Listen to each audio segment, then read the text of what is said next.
Assalamualaikum warahmatullahi wabarakatuh. Alhamdulillah segala puji bagi Allah yang Maha Pengasih dan Maha Penyayang, yang membalas doa hamba-hambanya apabila kita berdoa dan mengingatnya. Pertama-tama marilah kita panjatkan puja dan puji kehadiran Allah Subhanahu wa Ta'ala, yang mana telah mempertemukan kita dengan keadaan sehat walafiat. Selawat serta salam tak lupa mari kita junjung tinggi kepada baginda Nabi Muhammad SAW, bersama ahlul baitnya, juga kepada guru-guru kami, orang tua kami, saudara kami, pemimpin-pemimpin kami, muslimin dan muslimat yang terdahulu juga yang akan datang. Yang terhormat kepada Bapak Heri Purwosusanto selaku dosen pengampu mata kuliah agama. Di sini saya akan membacakan rangkuman saya yang berjudul Penciptaan Manusia dalam Perspektif Al-Quran dan Sains. Ada memahami isyarat-isyarat ilmiah Al-Quran sebuah pengantar. Al-Quran, kitab suci yang berisikan ayat-ayat tanziliyah, punya fungsi utama sebagai petunjuk bagi seluruh umat manusia, baik dalam hubungannya dengan Tuhan, manusia maupun alam raya. Dengan begitu, yang dipaparkan Al-Quran tidak hanya masalah-masalah kepercayaan atau akidah, hukum ataupun pesan-pesan moral, tetapi juga di dalamnya terdapat petunjuk memahami rahasia-rahasia alam raya. Di samping itu juga, ia juga berfungsi untuk membuktikan kebenaran Nabi Muhammad. Karena berwujud teks bahasa yang baru dapat bermakna setelah dipahami, usaha-usaha dalam memahami dan menemukan rahasia Al-Quran menjadi beberapa bervariasi sesuai dengan latar belakang yang memahaminya. Setiap orang dapat menangkap pesan dan kesan berbeda dari lainnya. Seorang pakar bahasa akan mempunyai kesan yang berbeda dengan yang ditangkap oleh seorang ilmuwan. Adapun manusia dan asal kejadiannya, penciptaan manusia di muka bumi ini mempunyai misi yang jelas dan pasti. Ada 3 misi yang bersifat given yang diemban manusia, yaitu misi utama untuk beribadah, misi fungsional sebagai khalifah, dan misi operasional untuk memakmurkan bumi. Allah Subhanahu wa Ta'ala menyatakan akan menjadikan khalifah di muka bumi. Secara harfiah, kata khalifah berarti wakil atau pengganti. Dengan demikian, misi utama manusia di muka bumi ini adalah sebagai wakil Allah. Ada asal-muasal kehidupan.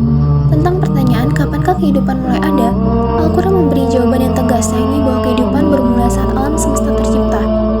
Dalam kaitannya dengan asal-muasal makhluk hidup, kejadian di atas dapat saja berarti bahwa semua makhluk hidup di bumi ini diciptakan dari sebagai komponen esensialnya,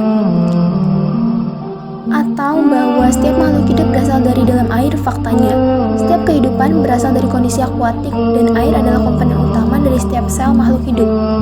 Selanjutnya ada asal-muasal manusia. Pada abad ke-19, dunia ilmu pengetahuan digoncangkan oleh temuan baru yang bersifat kontroversial, yaitu teori evolusi. Teori ini mengemukakan bahwa jenis manusia ada di muka bumi melalui suatu proses panjang evolusi. Seperti teorinya, pencetus teori ini hingga beberapa waktu yang lalu masih menjadi bahan perdebatan para ilmuwan. Hingga tahun 2008, hanya ada satu nama yang diakui sebagai pencetus teori evolusi, yaitu Charles Robert Darwin. Kesatu, ada penciptaan makhluk dari air. Air adalah komponen utama supaya makhluk dapat melanjutkan kehidupannya. Sebanyak 50-90% berat makhluk hidup disumbangkan oleh air. Semua makhluk hidup memerlukan air untuk dapat bertahan hidup. Seorang peneliti bernama Jan Baptista van Helmont pada tahun 1640-an menemukan bahwa kandungan air di dalam tanah adalah elemen terpenting bagi kehidupan tumbuhan. Kedua, ada penciptaan makhluk dari tanah. Pada beberapa tahap berikutnya, molekul-molekul kehidupan yang paling awal ini masuk ke dalam susunan sel paling sederhana yang terbentuk dari tanah pula. Kalimat padel atau sebelumnya dia belum berwujud sama sekali. Kemungkinan mengisyaratkan bahwa bentuk-bentuk makhluk monosel ini atau bahkan bentuk-bentuk prakehidupan yang lebih awal.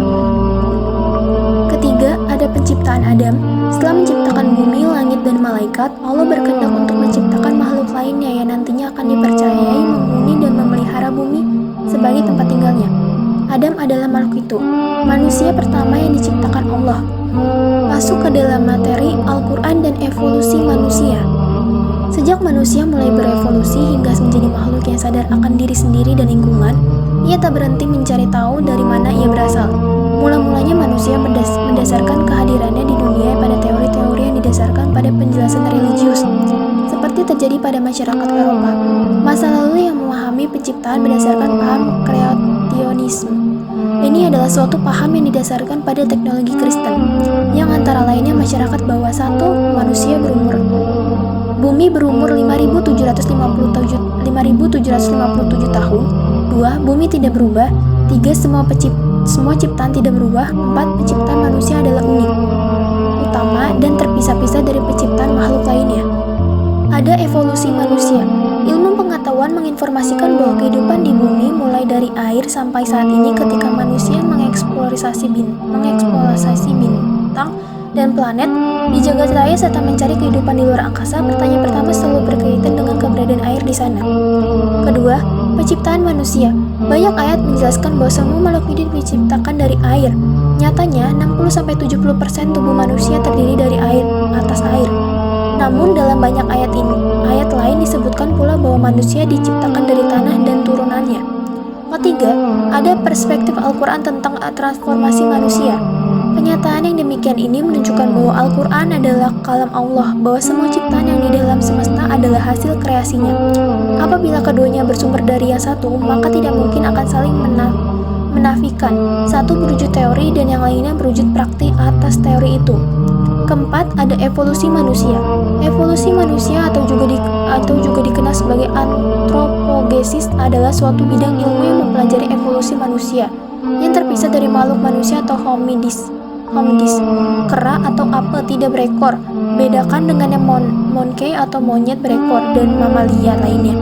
Kata manusia atau human di sini menunjukkan pada Morgan Homo meskipun pada hakikatnya makhluk yang mirip manusia atau homonis juga termasuk di dalamnya.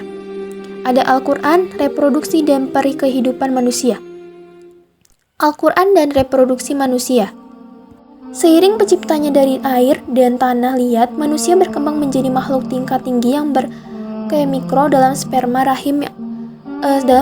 atau rahim yang telah dipatahkan. Teori yang baru terungkap oleh ilmuwan pengetahuan abad 20 ini sebenarnya sudah diuraikan dalam berbagai surat Al-Quran. B. Manusia dan alam raya.